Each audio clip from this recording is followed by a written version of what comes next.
Maintenant, on apprenait ce matin que le rapport, on parle du dossier de la firme Go, le rapport de la firme Go Multimédia sur le projet d'une nouvelle salle de spectacle à Saguenay. Mais ce rapport ne sera pas déposé le 30 septembre comme il était prévu. On a lu dans le journal Le Quotidien que le rapport finalement ne sera pas terminé avant la fin octobre.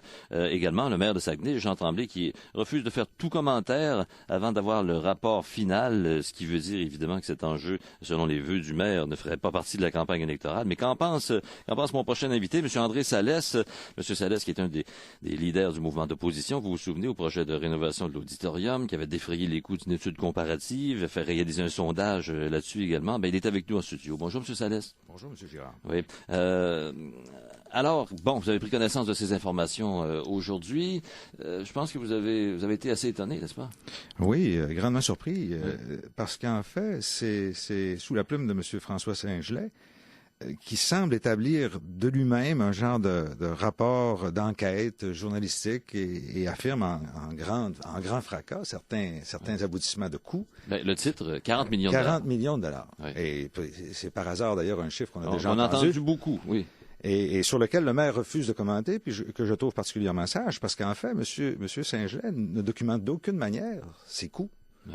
Sauf qu'on comprend deux grandes orientations. La première, une salle qui serait, selon lui, estimée entre 20 et 25 millions, et auquel il ajoute un estimé de 15 millions de dollars pour les coûts d'un stationnement. Mm-hmm. En ce qui a trait au coût de la salle entre 20 et 25, je remarque que c'est extrêmement important comme écart. Entre 20 et 25, c'est quand même une marge de manœuvre assez grande.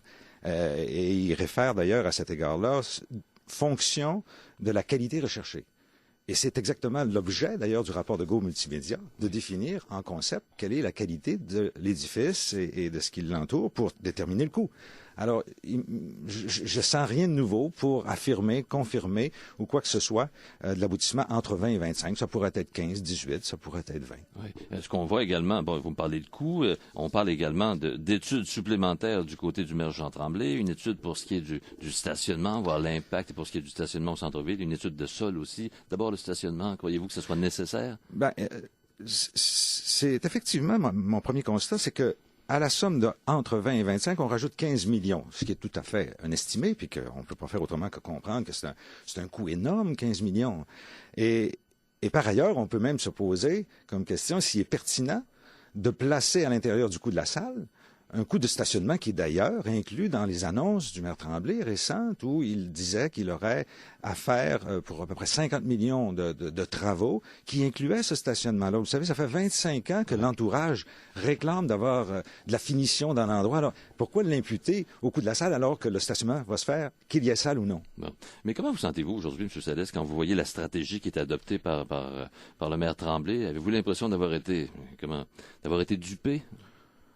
Pas encore, parce qu'en fait, on est en attente du rapport Go Multimédia, puis on a toute raison d'imaginer qu'il va nous être déposé. Oui. Il est dommage que le maire, de lui-même, décide de reporter, parce que je crois comprendre que le rapport de Go Multimédia, en soi, dans la teneur de ce qu'on s'en attendait, serait terminé. Prévue, oui. Et que la seule raison, c'est qu'on décide d'en reporter le dépôt pour l'attente d'une nouvelle étude qui est commandée quant au stationnement. Et le stationnement, je vous le répète, c'est un projet qui est à côté, qui va se faire qu'il y ait ou non salle. Ouais. Alors donc, ça, c'est quelque chose. Quant au coût que vous soulevez, par exemple, j'ai entendu parler, moi, qu'il y a des gens qui disaient, si la salle prend un espace, il va manquer de stationnement.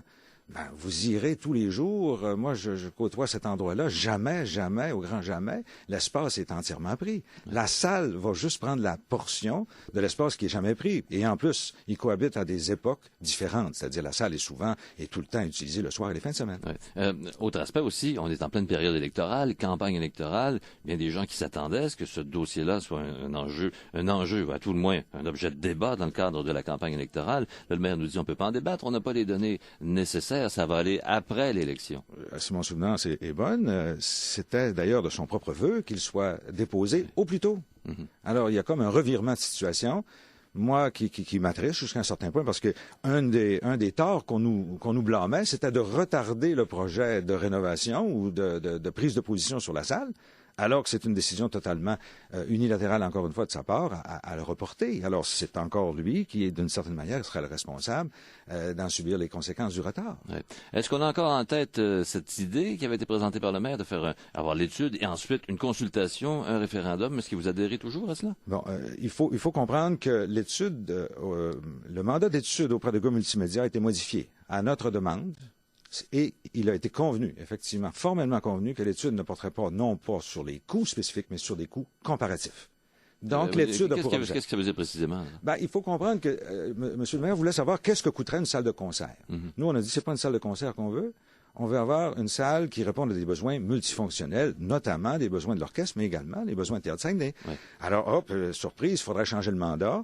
Et on a participé à l'élaboration du changement de mandat. Et donc, vous étiez entendu sur le mandat de la firme. Oui, et sur lequel on a élaboré et convenu que non seulement on porterait sur le coût d'une salle multifonctionnelle au centre-ville, mais également d'en faire une analyse comparative avec le projet de l'auditorium du Four. Alors, c'est des mandats qui ne peuvent pas attendre, qui seraient prêts à être analysés et qui, quant à moi, ne touchent pas du tout la question du stationnement. En terminant, M. Salès, je reviens à la période actuelle, la campagne électorale. Il y a un autre candidat, M. Potvin, qui, lui, semble plus favorable à ce dossier de salle de spectacle.